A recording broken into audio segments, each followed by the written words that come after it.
Income statement, statement of earning. The income statement summarizes revenue and expenses and gain and losses.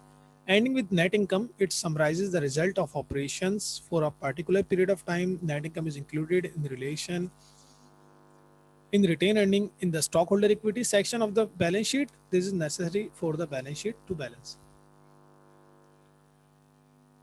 Income statement या statement of earning में हम किसी भी organisation के net income को या नेट प्रॉफिट को शो कर रहे होते हैं या समराइज कर रहे होते हैं कि इस कंपनी की ऑर्गेनाइजेशन की रेवेन्यू और एक्सपेंसेस कितने हैं या गेन और लॉस कितना हुआ है, और ये एंड होता है नेट इनकम पे कि आप एक ऑर्गेनाइजेशन को नेट इनकम कितनी हुई, यानी एक साल में उसको कितना नेट प्रॉफिट हुआ है। It summarises the result of operation. इसमें आप एक पार्टिकुलर पीरियड में जो ऑपरेशन है उसको समराइज कर रहे होते हैं कि एक फिजिकल ईयर में किसी भी ऑर्गेनाइजेशन को कितना प्रॉफिट हुआ है, इसके जो एक साल में उसने ऑपरेशन किया है, जो ऑपरेट किया कंपनी, उसके उसके बेस पर कंपनी को कितना प्रॉफिट हुआ है। फिर ये नेट इनकम जो है वो रिटेन अर्निंग में ट्रांसफर हो जाता है और retained earning stockholder equity का पार्ट बन जाती है, ठीक है, जो कि बैलेंस शीट में शो होती है। ठीक है, तो इनकम स्टेटमेंट सेकंड स्टेटमेंट था, फर्स्ट बैलेंस शीट और second income statement. Third statement of cash flows, statement of flows and outflows, inflows and outflows of cash. Statement of cash flows के अंदर हम कैश का इनफ्लो आउटफ्लो को देख रहे होते हैं कि किसी भी ऑर्गेनाइजेशन में कैश का इनफ्लो आउटफ्लो कितना हो। The statement of cash flows details the flows and outflows, inflows and outflows of cash during a specified period of time, the same period that is used for the income statement। जो income statement के लिए period use हुआ है, बिल्कुल उसी time period में हम देख रहे होते हैं कि कंपनी में कितना कैश इनफ्लोज हुआ है और कितना आउटफ्लोज हुआ है, ठीक है, ताकि कैश क्या हमें पता चले कि कितना कैश की नेट कैश इंक्रीज और डिक्रीज कितना है। The statement of cash flows consist of 3 section. जो कैश फ्लो स्टेटमेंट है उसमें 3 सेक्शन होते हैं। First, cash flows from operating activities, जिसमें हम ऑपरेटिंग एक्टिविटीज को शो करते हैं। ये हम स्टेटमेंट बनाएंगे तो फिर इंशाल्लाह आपको और क्लियर हो जाएगा कि स्टेटमेंट में कौन कौन से हेड्स आते हैं। Cash flows from investing activities and cash flows from financing activities. ठीक है, तो 3 स्टेटमेंट जो हमने डिस्कस किए, first balance sheet, second income statement और third statement of cash flows. जब इन्वेस्टर्स किसी भी ऑर्गेनाइजेशन को, किसी भी कंपनी की जो उसकी फाइनेंशियल पोजीशन है उसको, जब वो उसको एनालिसिस करने जा रहे होते हैं, उसको देखने जा रहे होते हैं कि कंपनी कितनी स्ट्रॉन्ग या कितनी वीक या कितनी प्रॉफिटेबिलिटी उसकी कितनी है, लिक्विडिटी, सॉल्वेंसी, इन तमाम चीज़ों को देखने के लिए या स्टडी करने के लिए उनको इन 3 स्टेटमेंट्स को क्या कहते हैं देखना पड़ता है, उसको स्टडी करना पड़ता है।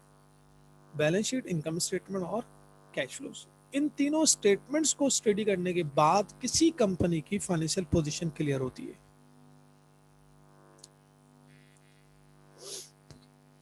ऑडिटर ओपिनियन, अच्छा ये टॉपिक हमने ऑडिटिंग में पढ़ चुके हैं, मगर इसका एक पार्ट है इस चैप्टर का, तो इसमें इसको पढ़ लेते हैं। An auditor certified public accountant, certified public accountant है, conducts an independent examination of the accounting information presented by the business and issues a report thereon। एक ऑडिटर जो कि इंडिपेंडेंट एग्जामिनेशन करता है किसी भी कंपनी की फाइनेंशियल पोजीशन की, यानी इनकम स्टेटमेंट, बैलेंस शीट, यानी फाइनेंशियल स्टेटमेंट की इंडिपेंडेंट एग्जामिनेशन होती है। अब इसके अंदर जो पॉइंट्स आ रहे हैं वो हम इससे पहले डिस्कस कर चुके हैं कि इंडिपेंडेंट का मतलब है वो डिपेंडेंट नहीं है, आउटसाइडर है। एग्जामिनेशन का मतलब है कि 100% नहीं, एक एक वॉचर, एक एक अकाउंट, एक एक चीज़ 100% चेकिंग नहीं होती है। एग्जामिनेशन का मतलब होता है कि वो उसकी सैम्पलिंग करने के बाद, ठीक है, जैसे कि टोटल अकाउंट उसकी पॉपुलेशन हो गई और उसमें सैम्पलिंग करने के बाद डेटा को सिलेक्ट करता है, देन उसके ऊपर वो ऑडिट करता है। ठीक है, ऐसा नहीं है कि कंपनी का एक एक वॉचर उसने जो है चेक किया होता है।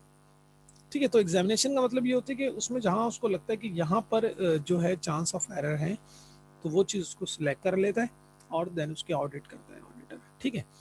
तो क्या है, एक ऑडिटर जो है सर्टिफाइड पब्लिक अकाउंटेंट होता है, इंडिपेंडेंट होता है, वो एग्जामिनेशन करता है किसी भी कंपनी की फाइनेंशियल पोजीशन की। An auditor's report is the formal statement of the auditor's opinion of the financial statements after conducting an audit. Audit करने के बाद ऑडिटर एक रिपोर्ट इशू करता है, एक फॉर्मल स्टेटमेंट इशू करता है ऑडिटर, जिसमें अपना ओपिनियन बता रहा होता है कि उसके ओपिनियन के मुताबिक कंपनी की फाइनेंशियल पोजीशन क्या है, वो कहलाती है audit report. Audit opinions are classified as follows. Audit का जो ओपिनियंस होते हैं, वो जो अपना ओपिनियन देता है उसकी हमने 4 जो है क्लासिफिकेशन यहाँ पे शो कराई है। उसकी 4 टाइप्स हैं जिसको 4 पार्ट में डिवाइड किया हुआ है। फर्स्ट है unqualified opinion. This opinion states that the financial statements present Fairlie. यानी अनक्वालिफाइड ओपिनियन का मतलब होता है कि फाइनेंशियल स्टेटमेंट में कोई इशू नहीं है, बिल्कुल क्लियर है। ठीक है, किसी भी तरह की कोई इशू नहीं आया, उसमें कोई प्रॉब्लम नहीं है। In all material respects the financial position, result of operation and cash flows of the entity in the conformity with the generally accepted accounting principles. जो भी हमने गैप के प्रिंसिपल डिस्कस किए, उसकी बेस पर, जर्नली एक्सेप्टेड अकाउंटिंग प्रिंसिपल की base पे इसके तमाम मटेरियल रिस्पेक्ट्स, इसके फाइनेंशियल पोजीशन, इसके रिजल्ट ऑफ ऑपरेशन, इसके कैश फ्लोज ऑफ एंटिटी सब क्लियर है और गैप की जो प्रिंसिपल है उसकी बेस पर बनाए। ठीक है। सेकेंड है क्वालिफाइड ओपिनियन।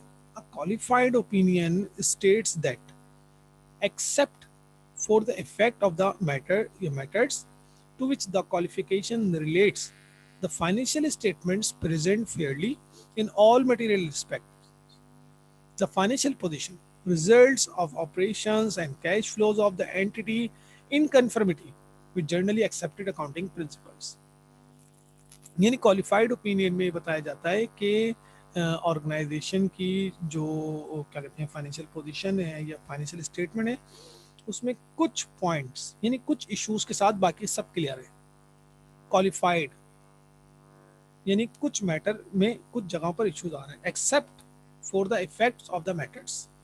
ठीक है, इन चीज़ों के अलावा, इन जगहों के अलावा बाकी चीज़ें क्लियर है, तो ये कहलाती है क्वालिफाइड ओपिनियन। कि जब अकाउंटेंट को लगता है, सॉरी ऑडिटर को लगता है कि कुछ जगहों पर इशू है, और वो रिसिट साइड पे हो, पेमेंट में हो, इनकम स्टेटमेंट किसी हेड में उसको इशू लग रहा है, किसी एसेट्स के अंदर उसको कोई डाउट है, फिक्स एसेट से रिलेटेड या डेप्रिसिएशन मेथड से रिलेटेड कोई भी इशू हो सकता है, तो वो उसको मेंशन कर देगा। ठीक है, कहलाती है qualified opinion. Adverse opinion, third क्या है, adverse opinion. This opinion states that the financial statements do not present Fairlie. यानी क्या बता रही है, आपकी फाइनेंशियल पोजीशन जो है fair, true and fair position, fair picture नहीं दे रहा है। The financial position, results of operation and cash flows of the entity in conformity with generally accepted accounting principle. यानी आपको जो फाइनेंशियल पोजीशन है और आपकी जो रिजल्ट ऑफ ऑपरेशन है, cash flows of the entity है, वो कंफर्मिटी के साथ नहीं है, जनरली एक्सेप्टेड अकाउंटिंग प्रिंसिपल की कंफर्मिटी के साथ नहीं है, यानी उसकी बेस पे नहीं बनाया गया। ठीक है, तो एडवर्स ओपिनियन आ रहा है इसके अंदर, यानी अच्छा ओपिनियन नहीं दिया अकाउंट ऑडिटर ने। फोर्थ है disclaimer of opinion. A disclaimer of opinion states that the auditor doesn't express an opinion on the financial statement. उसने फाइनेंशियल स्टेटमेंट में कोई ओपिनियन ही नहीं दी है। A disclaimer of opinion is rendered when the auditor has not performed an audit sufficient in scope to form an opinion. Auditor ने इतना audit नहीं किया कि ऐसा ऑडिट ही नहीं किया जिसकी बेस पर वो ओपिनियन दे सके, यानी सफिशिएंट इन इसको उस तरह ऑडिट नहीं कर पाया जितना उसको, जिस तरह से ऑडिट करना चाहिए था, या तो क्लाइंट की तरफ से कुछ लिमिटेशंस थी, या उसको डॉक्यूमेंटेशन जो है जो रिक्वायर्ड थी वो नहीं मिली, या उसको जो है उसको रिस्ट्रिक्ट किया गया कि आप इन चीज़ों को नहीं यूज़ करेंगे। कुछ किसी भी तरह की अगर कोई प्रॉब्लम होती है इस तरह की, तो वो शो कर देता है और उस पर वो अपना जो है एक ओपिनियन दे नहीं पाता है जिस तरह उसको देना चाहिए, तो डिस्क्लेमर ऑफ ओपिनियन। ठीक है, तो ये ऑडिटर ओपिनियन हमने क्यों डिस्कस किया, इसलिए कि हम पढ़ रहे हैं फाइनेंशियल स्टेटमेंट, और जो ऑडिटर है वो फाइनेंशियल स्टेटमेंट के ऊपर ही अपना ओपिनियन दे रहा होता है, whether the financial statement of the corporation is showing the true and fair picture और नॉट। ये हमने ऑडिटिंग में डिस्कस किया था। तो जो आपका ऑडिटर होता है वो किसके ऊपर दे रहा होता है अपनी ओपिनियन, फाइनेंशियल स्टेटमेंट पे। तो इन दोनों का रिलेशन, फाइनेंशियल स्टेटमेंट का और ऑडिटर का ओपिनियन का। Proxy, a proxy is an agent legally authorized to act on behalf of another party।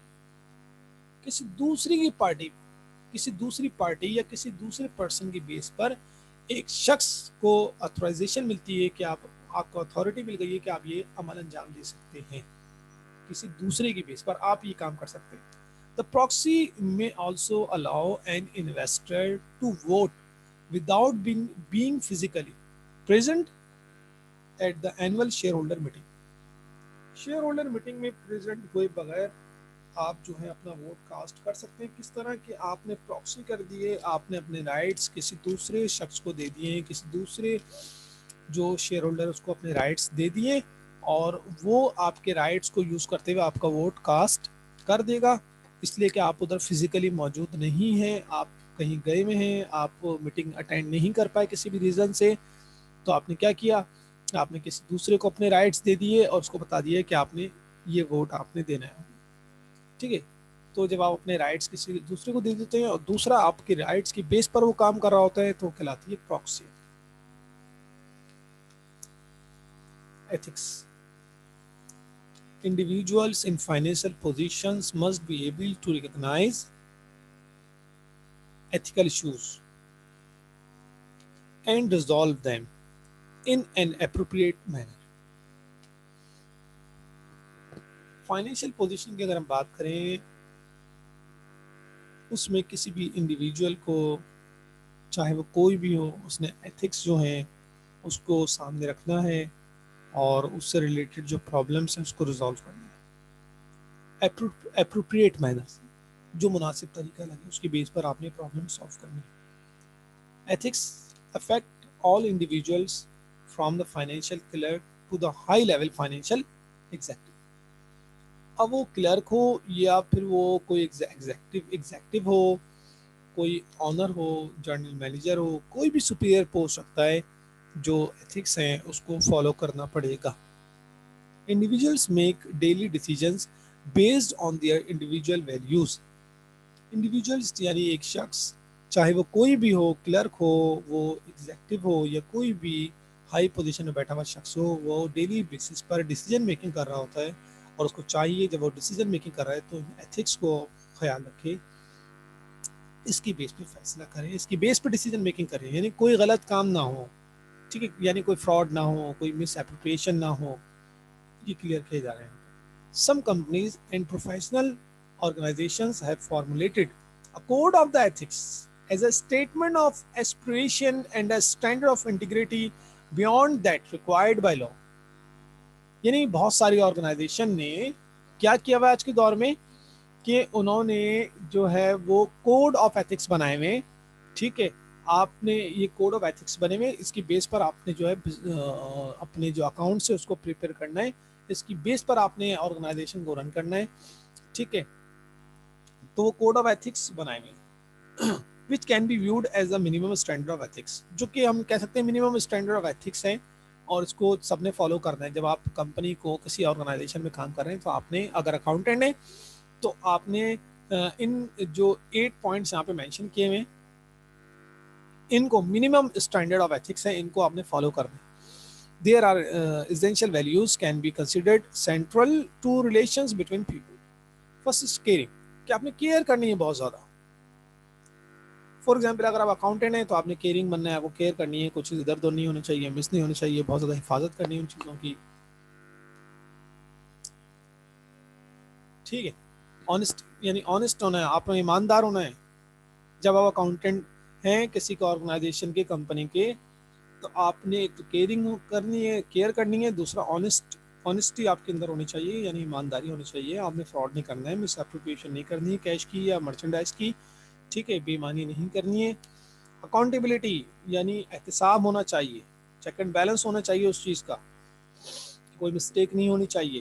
Promise keeping, अगर आपने प्रॉमिस किया है तो प्रॉमिस को आप करें, यानी अपने जो इफ़ा अहद करे हैं, समझ रहे हैं, अहद को पूरा करें, जो प्रॉमिस किया उसको पूरा करें। यानी लॉयल्टी, यानी आप लॉयल होने चाहिए, वफादार होने चाहिए ऑर्गेनाइजेशन से, आपने कोई ऐसा काम नहीं करना है जिसकी बेस पर ऑर्गेनाइजेशन को नुकसान हो जाए।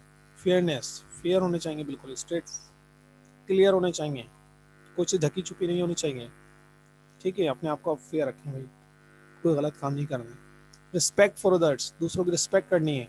रिस्पॉन्सिबल सिटीजनशिप, आप एक रिस्पॉन्सिबल सिटीजन आप बनना है आपको।